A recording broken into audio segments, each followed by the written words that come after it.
Malaysia's strongest quake ever was not defined solely by magnitude, but by the collapse of certainty. In less than a minute, assumptions held for generations about geography, safety, and distance from danger fell away. What followed was not only a humanitarian catastrophe, but a tectonic awakening. The realization that even regions labeled stable exist within a living planet that does not respect comfort or precedent. February 23rd, 2026, 12:57 a.m. Most of Malaysia slept, then the ground began to move. Not a tremor, not a brief jolt, but a rolling, sustained, violent motion that intensified second by second, a rupture building beneath northern Borneo. Instruments would later confirm the scale, a magnitude 7.1 earthquake, the most powerful ever recorded within Malaysia's modern seismic network. The rupture originated beneath Sabah, along a complex fault system influenced by the interaction of the Eurasian plate and the Philippine Sea plate. Though Malaysia lies outside the main arc of the Pacific Ring of Fire, eastern Sabah sits near active subduction and crustal deformation zones, extending from the Sulu Trench and the Celebes Sea region. Historically, this area produced moderate earthquakes, but nothing approaching this scale near population centers. For 45 seconds, the Earth convulsed. Peak ground accelerations in parts of Sabah exceeded 0.6 G, levels capable of collapsing poorly reinforced concrete structures. In cities built primarily for monsoon resilience rather than seismic resistance, the consequences were immediate. Mid-rise apartment blocks pancaked, highway overpasses fractured at expansion joints, port cranes buckled, electrical substations tripped offline in cascading failure. Malaysia had not engineered for this. Unlike Japan or Chile, where strict seismic building codes are universal, much of Malaysia's infrastructure follows standards designed for wind and flood loads. Prior to 2015, seismic design requirements in many regions were minimal. Even after moderate quakes near Borneo in 2015 prompted revisions, enforcement varied. The nation averages fewer than 10 felt earthquakes per year, most minor or distant. A magnitude 7+ event near a major urban corridor had never occurred in modern Malaysian history. By dawn, the scale of devastation emerged. More than 5,400 confirmed dead, over 11,000 injured, tens of thousands displaced. Hospitals overflowed within hours. Water pipelines ruptured across multiple districts. Mobile networks failed under surge demand. Entire neighborhoods lost power as grid frequency destabilized. Damage assessments suggested billions of dollars in infrastructure loss, with some urban zones experiencing structural failure rates exceeding 30% of older concrete buildings. For many, the shock was not only physical, it was psychological. Malaysia had long existed in the shadow of regional seismic giants. Disaster maps highlighted Indonesia's megathrust zones, the Philippines' trenches, Japan's subduction arcs. Malaysia appeared peripheral, colored pale on hazard charts. The public narrative reinforced this perception. Tremors were rare,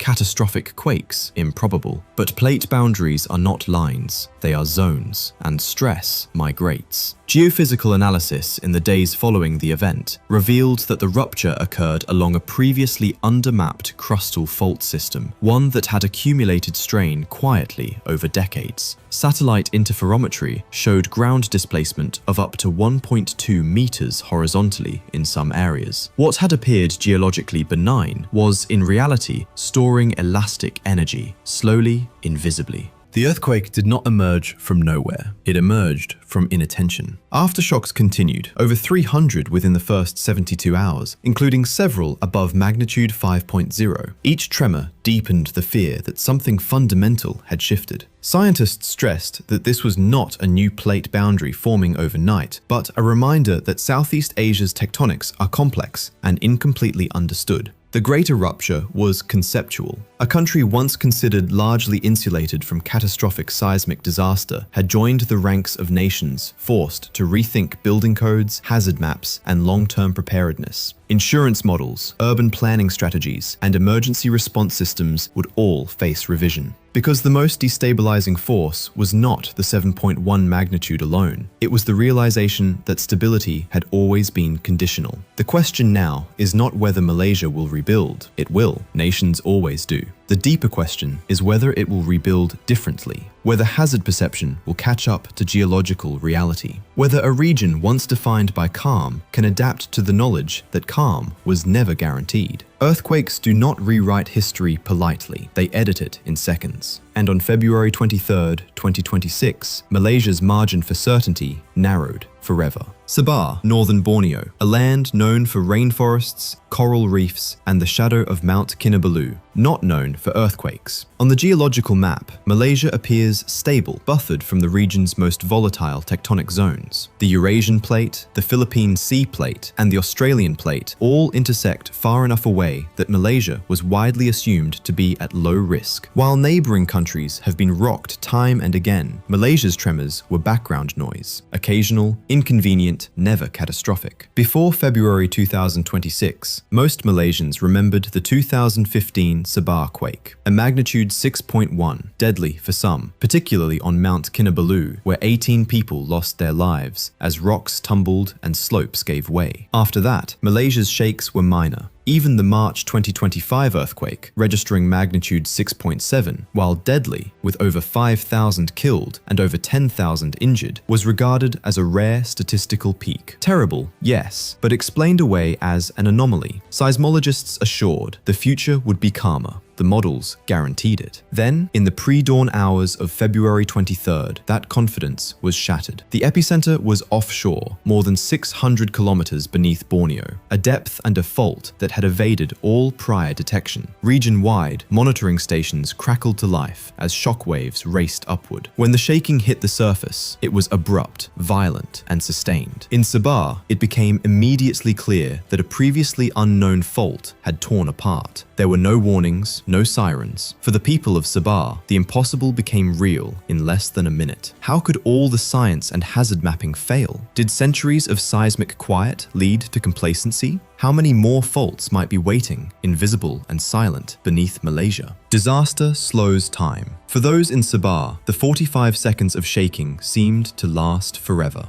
The shock began at 12:57 a.m., when most people were asleep. The first rumble, like the approach of a freight train, pulled the closest awake and then punished them with violence. Shocks that hurled furniture, broke windows, and threw people from their beds. Children screamed, walls cracked, rooms filled with dust and panic. For residents in older buildings, especially unreinforced apartments built decades earlier, fate was decided in seconds. Heavy brick and concrete, never meant for this violence, failed. Floors collapsed onto each other, crushing rooms and lives. Kota Kinabalu, a city of 500,000, was just 80 kilometers from the epicenter and absorbed much of the quake's energy, with shaking at intensity 8 on the modified Mercalli scale. Whole blocks swayed and then surrendered to gravity, exposing the fragility of structures that had never been tested so violently. Old shophouses, with ground floors hollowed for business and upper stories heavy with apartments, failed in progressive collapse, upper floors slamming onto the shops below. Critical infrastructure buckled, bridges swayed, cracked, and in some cases buckled entirely, pouring debris into streams and roads. The Pan-Borneo highway was torn in a dozen places, rendering routes impassable. At Beauport, a support pier failed and the bridge tilted dangerously over the river. Motorists abandoned vehicles, crawling over tilting concrete just to reach safety. The Pear Dam, Kota Kinabalu's essential water reserve, showed deep cracks. Engineers, fearing collapse, ordered reservoirs downed fast. Citizens faced water rationing in the city's darkest moments, but the threat of flood was considered even worse. Even the earth itself turned hostile. Liquefaction, rare but destructive, hit the waterlogged soils beneath power transmission towers. Foundations lost grip. Towers bent and toppled, and whole neighborhoods fell into darkness. Hospitals switched to backup power. Streets disappeared into shadow. All of it unfolded in just 45 seconds. The collapse of communication. No sooner had the shaking stopped than the digital grid crashed. Survivors instinctively reached for their phones, but even standing cell towers were overwhelmed by the surge. Calls failed, messages bounced. For much of Malaysia, digital lifelines snapped. Panic compounded as people realized that, in a hyper-connected age, they were suddenly cut off. Chaos swept through Kota Kinabalu International Airport. The air traffic tower swayed and was evacuated. Flights bound for Sabah circled, uncertain where to land, before being redirected to Kuching or Brunei. Passengers and tourists stranded, bedded down in terminal halls, clutching silent phones. Ceiling tiles littered the floors. The bright, modern terminal became an anxious camp. Emergency services moved as fast as damage would allow. Fire brigades, civil defense squads, and police raced to hotspots, but blocked roads and crushed vehicles impeded progress. With wireless outages, locals walked for miles to check on family, to carry word, to search for survivors. The world shrank to face-to-face encounters, to shouted voices echoing down streets thick with dust. Rescues began sometimes within 20 minutes, sometimes much longer. Collapsed apartments, like the upended Leica building, became graveyards and battlefields. Rescue teams pressed thermal cameras and acoustic sensors against tottering concrete, straining to spot the living amid the dead. Search dogs braved the maze of splintered steel and shattered walls, but the destruction was so dense that most rescues took hours. In the Leica neighborhood alone, dozens were pulled out in the first day, but as the hours wore on, hope faded. The basic assumption of safety, of stability, had collapsed with the buildings. A landscape transformed. Daybreak revealed the devastation. Kota Kinabalu's skyline, one of modern Malaysia's proudest, had lost entire buildings. Levels of apartments pancaked atop each other. Blocks of shophouses turned to rubble. Shopping malls showed dangerous cracks and were hastily evacuated. Office towers, even where they stood, were declared unsafe. Windows shattered, interiors coated in glass and ceiling dust. Beyond the city, the damage grew worse. In districts like Kilapangan and Ponampong, traditional 2- and 3-story shophouses, integral to community life, vanished in seconds. Upper stories collapsed onto ground-level stores, entombing families and businesses. Landslides raced down Sabah's mountain roads. Hillsides liquefied into torrents of earth, rocks and trees. Whole segments of the Borneo highway vanished beneath landslide debris, leaving villages isolated. In remote areas, entire communities had to wait for days before help could reach them. Mount Kinabalu, too, bore scars. Huge boulders broke free and thundered down, wiping out paths and the beloved Via Ferrata route. Climbers recalled waking to the sound of mountains splitting open, the slopes once revered as Malaysia's highest place, now deeply gouged. Even the sea responded.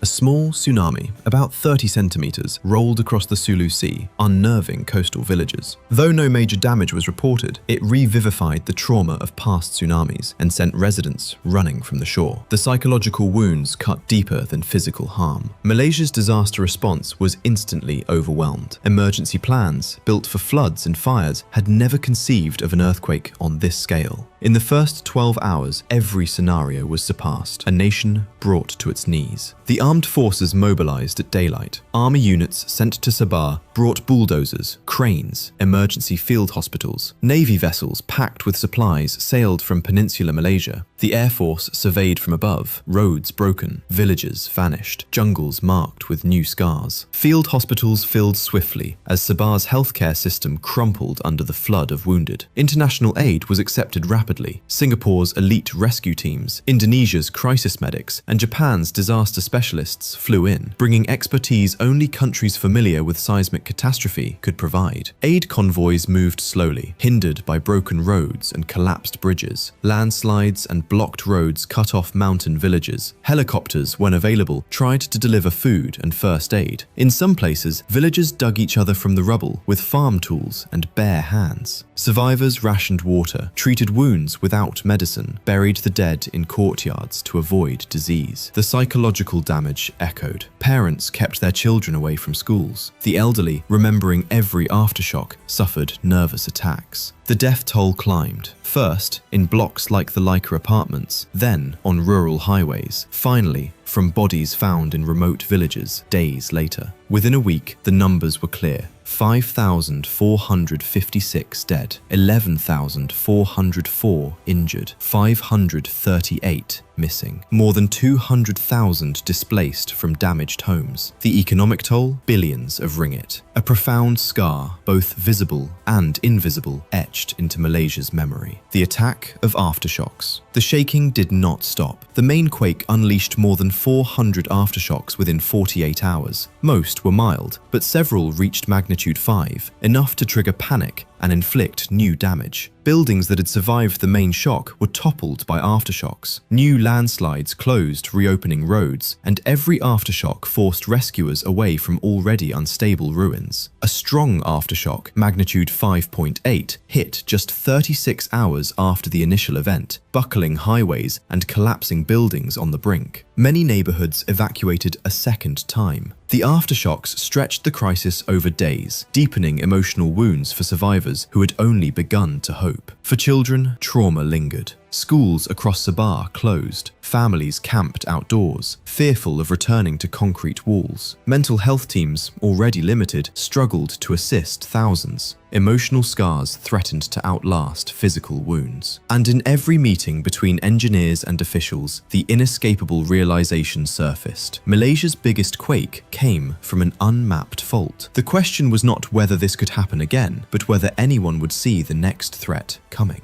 Discovery below, doubt above. Even as rescues continued, geological teams began investigating. What they found unsettled every previous assumption. The fault responsible ran deep and parallel to the Crocker Range, unmapped and unmentioned in previous hazard assessments. There were no seismic records, no warnings in the textbooks. Fresh soil trenches revealed ancient signatures, evidence that this land had ruptured before, long before human history began. It was not necessarily a freak event, but one return in a cycle no one had previously understood. The implications were immediate. Malaysia's building codes, built around the idea of low risk, would have to change. Structures considered safe were now revealed as hazardous in a real quake. Dams, bridges, power plants all faced urgent re-evaluation. The cost would be colossal. With that realization grew a greater unease. How many more hidden faults lay beneath Malaysia? Recovery was slow, complex, and never quite complete. Kota Kinabalu tried to return to normal. Water lines formed for hours. Electricity remained patchy for days. Families set up tents in parks and fields, unwilling to risk damaged apartments. Each aftershock, each strange vibration, was a trigger for panic. The Pear Dam, repaired but not fully trusted, operated at reduced water levels, with engineers monitoring constantly for cracks that might signal a new disaster. Businesses struggled to recover. Some shops reopened in tents or the shells of battered buildings. The Borneo highway was cleared section by section. Military trucks became a staple of the traffic landscape, shuttling goods and aid. On a national level, conversations changed. Malaysia was now, unavoidably, part of the global earthquake narrative. Seismic upgrades for Kuala Lumpur and other cities became hotly debated. Engineers warned that decades and billions of ringgit would be needed to retrofit cities for a risk newly understood. But daily life pushed forward. Markets reopened, children returned, nervously, to schools, and cranes for new construction shared space with the last of the rescue machines. Sabah moved forward because it had no choice. Nevertheless, every cracked wall became a haunting reminder. Young and old alike now listened for the Earth's warning whispers, rare but never again to be ignored. In the end, maps and boundaries mean nothing to the Earth's buried violence. The collision of plates beneath Borneo's jungles cares little for national comfort or urban progress. Malaysia, once reassured by centuries of quiet, learned that stability is always provisional. The earthquake of February 23, 2026, dug new scars, both physical and psychological, into the country. Once, few believed a quake of magnitude 7.1 could strike so far from the Pacific Ring of Fire. Once, Sabah was simply a stable corner of the world. That illusion died in 45 seconds of shaking. Recovery will be long. Lives, families, and towns have been permanently altered. But the lesson is simple, stark, and indelible. The ground beneath is not guaranteed to be safe. Malaysia's new maps will note fault lines in addition to rivers and roads, a lasting acknowledgement of the hard lesson delivered in those relentless seconds. The scars, visible in collapsed buildings and invisible in scarred minds, will remain. In every home, every office, every school, the ground is now regarded with new uncertainty. And across Malaysia, a single question is never far from mind. Not if this could happen again, but when. As Sabah rebuilds, Malaysia watches and waits. The memory of the megaquake, the shock, the loss, the discovery of what lies beneath has awakened the nation. The ground is never as stable as it seems. If you want to continue exploring the hidden forces that shape our world, geological, political, and human, subscribe for future essays and share your thoughts below. What does stability mean when the ground itself cannot be trusted?